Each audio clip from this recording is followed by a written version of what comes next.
ఇక మృతి చెందిన ఐదుగురిని గుర్తించాల్సి ఉందని పోలీసు అధికారులు తెలిపారు. ఘటనా స్థలంలో AK-47 రైఫిల్స్ తో పాటు పెద్ద మొత్తంలో పేలుడు పదార్థాలు స్వాధీనం చేసుకున్నట్లు చెప్పారు. ప్రస్తుతం నేషనల్ పార్క్ ప్రాంతంలో కూంబింగ్ ఇంకా కొనసాగుతోంది. కూంబింగ్ సమయంలో పాము కాట్లు, తేనెటీగల దాడిలో కొందరు జవాన్లు గాయపడ్డారని, వారికి సకాలంలో చికిత్స అందడంతో కోలుకుంటున్నట్లు పోలీసు అధికారులు తెలిపారు.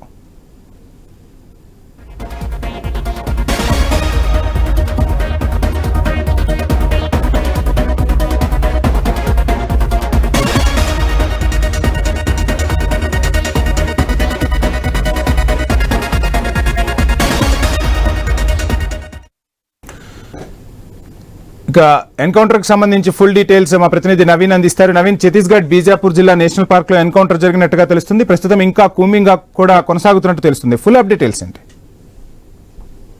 మనం చూడొచ్చు, ఛత్తీస్గఢ్ రాష్ట్రంలోని బీజాపూర్ ఏరియాలోని నేషనల్ పార్క్ అడవి ప్రాంతం ఉంటుంది.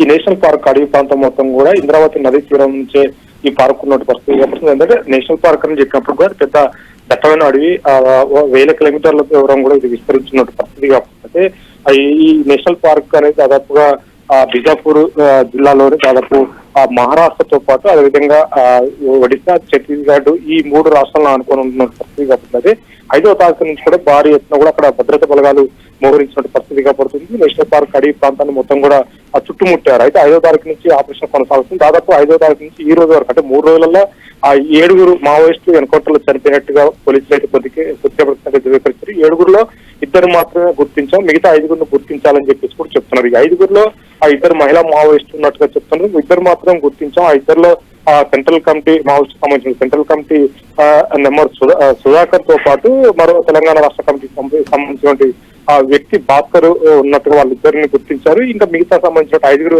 సంబంధించినటువంటి మావోయిస్టులను గుర్తించాలి. దాంట్లో 2 మహిళా మావోయిస్టులు ఉన్నారని చెప్పేసి కూడా పోలీసులు కొద్దిసేపు ప్రకటించిన పరిస్థితి కాబట్టి ఇక్కడ భారీ ఎత్తున కూడా ఆయుధాలను స్వాధీనం చేసుకున్నామని చెప్పేసి పోలీసులు చెప్తున్నారు. AK-47 తో పాటు ఆటోమేటిక్ వెపన్స్, అదేవిధంగా ల్యాండ్ వెన్స్ లాంటి స్వాధీనం చేసుకున్నారు. రాకెట్ లాంచర్లు కూడా స్వాధీనం చేసుకున్నామని చెప్పేసి కూడా పోలీసులు చెప్తున్నారు. అయితే ఇంకా ఆపరేషన్ అనేది కొనసాగుతూ ఉంది. దాదాపుగా 5వ తారీఖు నుంచి ఆ ప్రాంతం మొత్తం కూడా భారీ ఎత్తున కూడా భద్రతా బలగాలు కూంబింగ్ నిర్వహిస్తున్నాయి. వరుసగా జరుగుతున్నట్టు కూంబింగ్ నేపథ్యంలోనే ఈ 7గురు చనిపోయారు. ఇంకా మావోయిస్టులు అక్కడ ఉన్నారని చెప్పేసి కూడా పోలీసులు అయితే భావిస్తున్నారు. ఇప్పటికే మనం చూసుకున్నట్టుగా అక్కడ ఉన్నటువంటి DRGI తో పాటు STF, అదేవిధంగా కోబ్రా బలగాలతో పాటు CRPF సంబంధించిన సెంట్రల్ ఫోర్స్ కూడా ఆ ప్రాంతాన్ని మొత్తం కూడా చుట్టుముట్టి దాదాపుగా 1000 మంది కూడా మొత్తం కూడా ఆ ప్రాంతాన్ని చుట్టుముట్టే పరిస్థితి పడుతుంది. ఎందుకంటే గత నెల కింద చూసినప్పుడైతే కర్రెగుట్టలను ఏ విధంగా అయితే జల్లెడ పెట్టారో ఆ ప్రాంతాన్ని మొత్తం కూడా ఏ విధంగా కూంబింగ్ చేసి అక్కడ మావోయిస్టులు కొంతమంది హతమార్చారు. అదే విధంగా కూడా నేషనల్ పార్క్ అడవి ప్రాంతాన్ని మొత్తం కూడా భద్రతా బలగాలు చుట్టుముట్టినట్టు పరిస్థితి కనపడుతుంది. భారీ ఎత్తున కూడా, ఎందుకంటే ఆ ప్రాంతంలో కీలక నేతలు ఉన్నారు. ఈ మధ్యకాలంలో మనం చూసుకున్నట్టయితే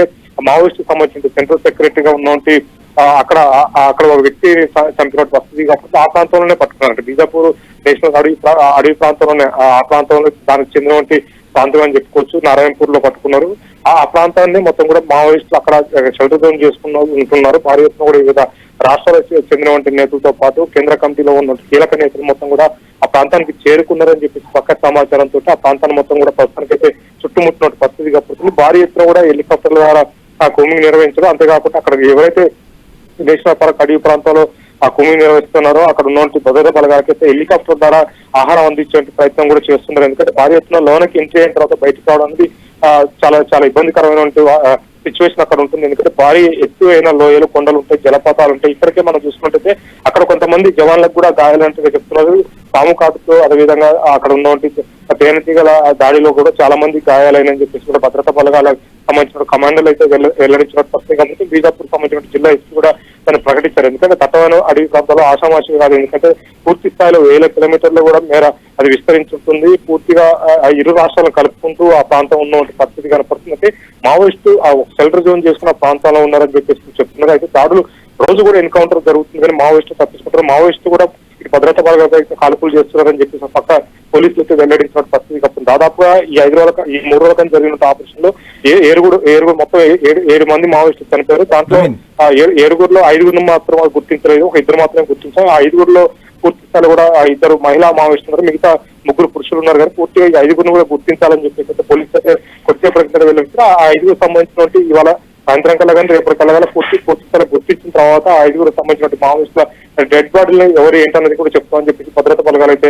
వెల్లడించిన పరిస్థితి కనపడుతుంది. వంశీ. నవీన్, చూస్తున్నాం ఇటీవల అమిత్ షా కీలక వ్యాఖ్యలు చేశారు. నక్సల్స్ రహిత దేశంగా మార్చబోతున్నామని అమిత్ షా చెప్పిన తర్వాత మీరు అన్నట్టుగా కర్రగుట్టలు కావచ్చు, ఈ రోజు నేషనల్ పార్క్ కావచ్చు, మొత్తంగా ఎక్కడికక్కడ మావోయిస్టులను జల్లెడ పడుతున్నారు. అడవులను జల్లెడ పట్టి మావోయిస్టులు ఏరివేసే కార్యక్రమం అయితే ముమ్మరంగా కొనసాగుతుంది. ఇంకా మరిన్ని దాడులు జరిగే అవకాశం ఉందంటారా? మరింత కూమింగ్ జరిగే అవకాశం ఉందంటారా? ఎలా చూడాలంటారు వ్యవహారాన్ని? ఎస్, ఖచ్చితంగా. ఎందుకంటే కేంద్ర ప్రభుత్వం మావోయిస్ట్ ఒక సవాలే ఇస్తుందని చెప్పుకోవచ్చు. అంటే 2026 కల్లా పూర్తి స్థాయి కూడా మావోయిస్టులు లేని రాష్ట్రాలుగా మేము తీర్చిదిద్దామని చెప్తున్నారు. అందులో ప్రధానంగా చూసుకున్నట్టయితే మావోయిస్టులు ఎక్కువ కూడా ఉన్నటువంటి ప్రాంతం ఇప్పుడు ఏదైనా చెప్పుకోవాలంటే అది ఛత్తీస్గఢ్ అని చెప్పుకోవచ్చు. ఎందుకంటే ఛత్తీస్గఢ్ ను ఒక సేఫ్ జోన్ గా చేసుకుని మావోయిస్ట్ ఒక రెడ్ కారిడార్ అక్కడ నడిపిస్తున్న పరిస్థితి కాపాడుతుంది. అంతేకాకుండా మొన్నటి దాకా కూడా దాదాపుగా జనవరి నెల దాకా కూడా అక్కడ మావోయిస్టులు ఒక జనసన్ సర్కార్ కూడా నిర్వహించారు. అంటే జనసన్ సర్కార్ అంటే మావోయిస్ట్ పరిపాలన కొనసాగించిన ప్రాంతం అని చెప్పుకోవచ్చు. ఛత్తీస్గఢ్ లో కొన్ని జిల్లాలకు సంబంధించి అయితే అక్కడ పూర్తి స్థాయి కూడా కేంద్ర ప్రభుత్వం చాలా ఫోకస్ పెట్టిందని చెప్పుకోవచ్చు. అక్కడ మావోయిస్టులు ఏరివేత కార్యక్రమం నిర్వహిస్తుంది. దాదాపుగా 1000 మంది భద్రతా బలగాలను కూడా అక్కడికి తెప్పించిన పరిస్థితి కాబడుతుంది. మనం చూసుకున్నట్టయితే డిఆర్జీ అనేది అక్కడ ఆ రాష్ట్రానికి సంబంధించిన పోలీసు డిఆర్జీలో కేవలం మావోయిస్ట్ అంటే లొంగిపోయినటువంటి మావోయిస్టులకే తుపాకులు ఇచ్చి వాళ్ళకి పోలీసు అధికారులకు వాళ్ళనైతే అడవిలోకి పంపిస్తున్నారు. ఎందుకంటే డిఆర్జీని మాత్రమే ముందు పెడుతున్నారు. ఎందుకంటే వాళ్ళకి మావోయిస్టులు ఉన్న ప్రాంతాలు అంటే అనుగుణ కూడా అడవి మీద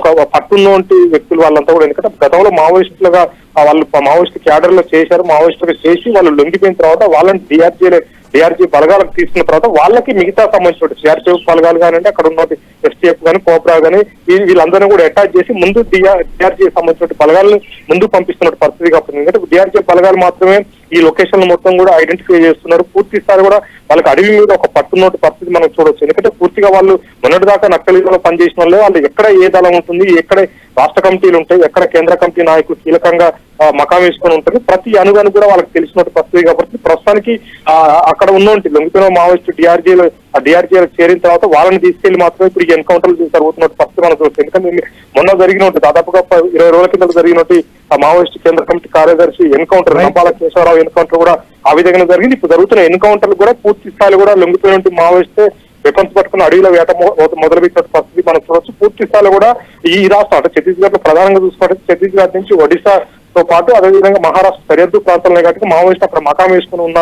నేపథ్యంలో పూర్తి స్థాయిలో కూడా అక్కడ పెట్టి ఫోకస్ తీసుకునే పరిస్థితి కాబట్టి ఏదైనా పూర్తి స్థాయిలో యుద్ధ వాతావరణం అయితే ఆ ప్రాంతంలో చోటు చేసుకుంది Vamshi. Right, thank you Naveen.